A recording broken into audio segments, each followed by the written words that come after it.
अगर आप रिटायरमेंट की प्लानिंग कर रहे हैं दोस्तों, तो भारत का सबसे अच्छा रिटायरमेंट प्लान मैं आपके लिए लेके आया हूं। ये एनपीएस से भी अच्छा प्लान है और इसका नाम है एचडीएफसी लाइफ का क्लिक टू रिटायर। ये प्लान आपके लिए कैसे अच्छा है, आपको क्या क्या बेनिफिट्स मिलेंगे, कैसे आप रिटायरमेंट प्लानिंग कर सकते हैं, ये सारा मैं इस वीडियो में आपको बताऊंगा दोस्त। मैं हूं आपका दोस्त संदीप शर्मा, आप देख रहे हैं हमारा चैनल फाइनेंस की। चैनल को अगर अभी तक सब्सक्राइब नहीं किया है तो फटाफट चैनल को सब्सक्राइब कर लीजिए, क्योंकि इस तरह की वीडियोस मैं आपके लिए लाता रहता हूं। अगर वीडियो अच्छी लगे तो इसको लाइक भी जरूर करिएगा दोस्त। सबसे पहले मैं आपको कुछ बेनिफिट्स बताऊं तो ये एक यूलिप प्लान होगा जिसमें किसी तरह का कोई चार्ज नहीं होगा, कोई एलोकेशन चार्ज नहीं, कोई पॉलिसी एडमिनिस्ट्रेशन चार्ज नहीं, कोई एग्जिट चार्ज नहीं। रिटायरमेंट आप 18 साल से शुरू कर सकते हैं अपनी प्लानिंग, और 45 साल की उम्र में आपको रिटायरमेंट बेनिफिट्स आना शुरू हो जाएंगे, यानी कि आपकी रिटायरमेंट पेंशन लग जाएगी दोस्तों। इसमें दो तरह के बेनिफिट्स आपको मिलेंगे, एक एश्योर्ड वेस्टिंग बेनिफिट भी मिलेगा और एक मार्केट का बेनिफिट भी आपको मिलेगा। 2,000 रुपए अगर आपकी जेब में है तो आप इस प्लान में इन्वेस्ट करके स्टार्ट कर सकते हैं। Death benefit to the nominee भी इसमें हायर मिलेगा, 105% ऑफ का जितना भी आपने प्रीमियम पे किए होंगे, या फंड वैल्यू जो चीज हायर होगी वो आप नॉमिनी को मिल जाएगी दोस्तों। थोड़ा सा यूलिप प्लान के बारे में समझ लेते हैं कि क्या होता है। इसका नाम हो गया unit linked insurance plan. ULIP plan में क्या होता है दोस्तों, मनी इन्वेस्ट होता है मार्केट में। लॉक इन पीरियड इसका वैसे 5 ईयर्स रहता है, मगर इस केस में आपका क्या होगा, जो भी आपने प्लान चूज किया होगा वही लॉक इन पीरियड होगा दोस्तों। अब अगर हम रिटायरमेंट प्लानिंग की दोस्तों बात करें तो सबसे पहले जो हमारे दिमाग में चीज आती है कि how much money will you need, कि आपको कितना पैसा चाहिए जब आप रिटायर होंगे। तो इसका सोल्यूशन मैं आपको देता हूं दोस्तों। जब भी आपने रिटायर होने का सोचना है तो जो खर्चा आपके लास्ट ईयर में होने वाला है, यानी कि मान लीजिए आप बोलते हो मैंने 45 साल की उम्र में रिटायर होना है, तो अगर आपको ये लगता है कि आपकी रिटायरमेंट 45 साल में होगी, तो जितना आपका 45 साल के लास्ट ईयर में जितना खर्चा है उसको इंटू 20 कर दीजिए, उतना आपको रिटायरमेंट के टाइम पे फंड चाहिए होगा। फंड का मतलब हो गया कॉर्पस। मान लीजिए आप लाख रुपए खर्चते हैं, लास्ट ईयर में आपका लाख रुपया खर्चा होता है, तो आपको कम से कम 20 लाख रुपया चाहिए होगा एक रिटायरमेंट फंड के हिसाब से। दूसरा क्वेश्चन ये आता है कि what part of income should we invest towards retirement planning, कि हम कितना इनकम इन्वेस्ट करें रिटायरमेंट प्लानिंग के टुवर्ड्स। तो मैं आपको बता दूं, अगर आप 50,000 रुपया कमाते हैं तो 12,500 रुपया आपको टुवर्ड्स रिटायरमेंट करना ही चाहिए दोस्तों। आगे बढ़ते हैं, एज लिमिट देख लेते हैं इस प्लान में। एज एट एंट्री एज 18 साल से 65 साल तक इन्वेस्ट कर सकता है कोई भी। वेस्टिंग कब होगी, 45 साल के से 75 साल तक होगी। लिमिटेड पे और सिंगल पे दोनों ऑप्शन अवेलेबल है। पीपीटी आप 8, 10, 15 साल की चूज कर सकते हैं। पॉलिसी टर्म जो होगी दोस्तों, वो आप 10 से 35 साल तक कुछ भी चूज कर सकते हैं। कितनी इन्वेस्टमेंट करनी पड़ेगी दोस्तों, मिनिमम प्रीमियम की बात करें तो एनुअल अगर देते हैं तो 24,000, हाफ ईयरली उसका आधा हो गया 12,000, क्वार्टरली 6,000, मंथली की बात करें तो 2,000 रुपये मिनिमम पे करना कर सकते हो। मैक्सिमम की कोई लिमिट नहीं होगी। अगर सिंगल पे करते हैं तो मिनिमम आपको 50,000 रुपया करना पड़ेगा। मैक्सिमम की सिंगल पे में भी कोई लिमिट नहीं है, आप कितना भी पैसा इन्वेस्ट कर सकते हैं। एक एग्जांपल के तौर पे समझ लेते हैं, जैसे कि आप देख रहे हैं मेल एज आ गई, अगर हमने ली 35 ईयर्स, 35, 36, 37, 38, 39, 40, 41, 42, 43, 44, यानी कि इस व्यक्ति ने 10 साल प्रीमियम पेइंग टर्म चुनी है और 20 साल ये इन्होंने अगले टोटल पॉलिसी टर्म चुनी है। तो 35 साल में ये शुरू किया, 10 साल इन्होंने पैसा दिया, यानी 44 साल की उम्र तक पैसा दिया, जैसे आप देख पा रहे हैं।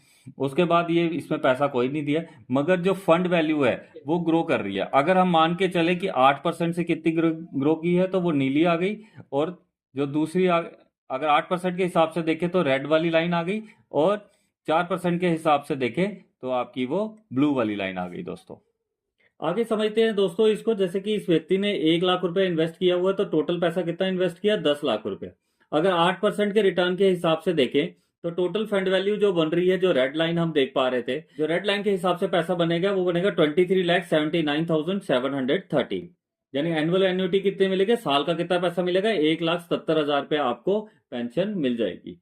अगर 4% के हिसाब से पैसा मिलता है तो 13,10,944 रुपए, और एनुअली आपको कितना मिलेगा, 97,416 रुपए दोस्तों।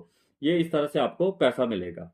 ये आपको टोटल पैसा जो उस समय लमसम अमाउंट मिल रहा है, मैं फिर से दोहरा रहा हूं दोस्तों, ये आपको लमसम अमाउंट मिलेगा।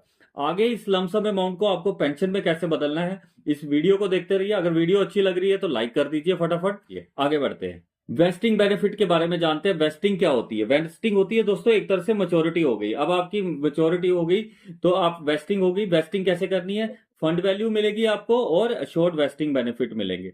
मान के चलते हैं रमेश जिसकी उम्र 40 साल है, उससे 15 लाख रुपए सिंगल प्रीमियम पेमेंट उन्होंने दे दी फॉर 15 साल के लिए।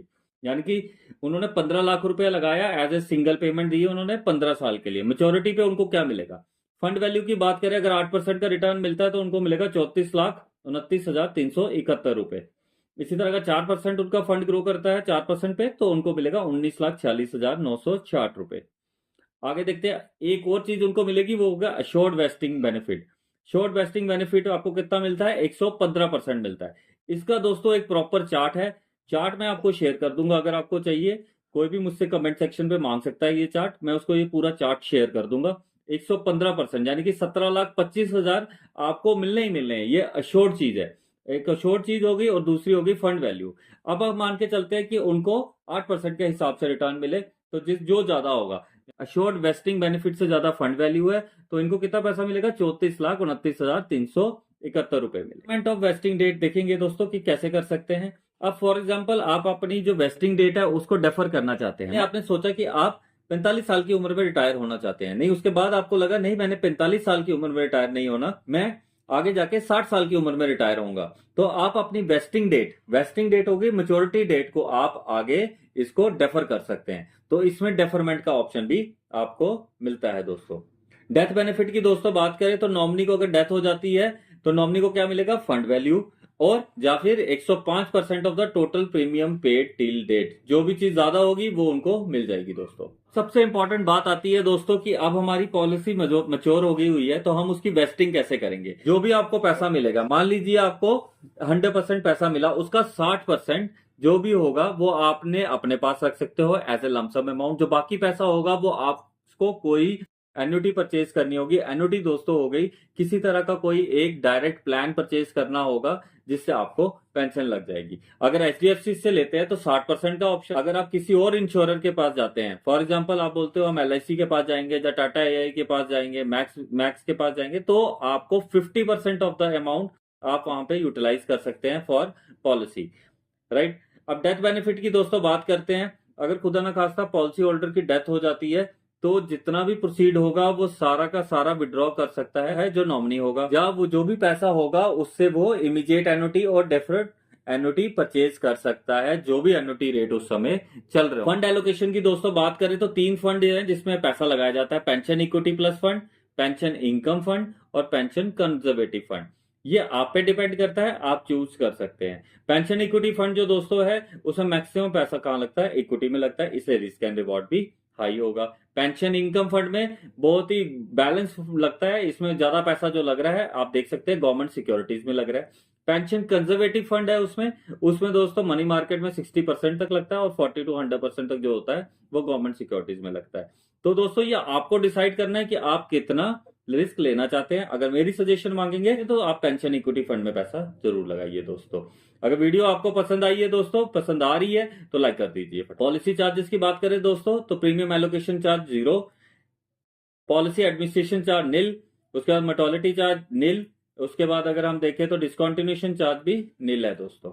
फंड मैनेजमेंट चार्ज की बात करें तो 1.35% पर एनम फंड वैल्यू का जो होगा वो ये चार्ज डेली होगा दोस्तों। इन्वेस्टमेंट गारंटी चार्ज की दोस्तों बात करें तो वो अगर हम पेंशन इक्विटी प्लस फंड में लगाएं, जब पेंशन इनकम फंड या पेंशन कंजर्वेटिव फंड, तो इन तीनों की बात करें तो 0.50 पर एनम और 0.50 पर एनम लगेगा पेंशन इक्विटी और पेंशन इनकम में। कंजर्वेटिव फंड में 0.10%। फ्री लुक पीरियड की बात करें तो विद इन 15 डेज आपको पॉलिसी रिसिप्ट मिलती है, तो आपको लगता है कि आपको कुछ खामियां लगती हैं जो आप नहीं करना चाहते तो आप इसको रिटर्न कर सकते हो दोस्तों। ग्रेस पीरियड की बात करें तो 30 डेज का ग्रेस पीरियड आपको मिल जाएगा, मंथली मोड में लिया तो 15 डेज का। ये था दोस्तों क्लिक टू रिटायर प्लान। अगर प्लान अच्छा लगा तो लाइक कर दीजिए और चैनल को अगर अभी भी सब्सक्राइब नहीं किया है तो मैं फिर से बोल रहा हूँ सब्सक्राइब कर दीजिए। हम इसी तरह के वीडियोस आपके लिए लाते रहते हैं। Thank you. विपक्ष के बाकी नेता हो, वो सीधे-सीधे ये आरोप लगाते हैं कि ईवीएम को हैक किया जा सकता है। अब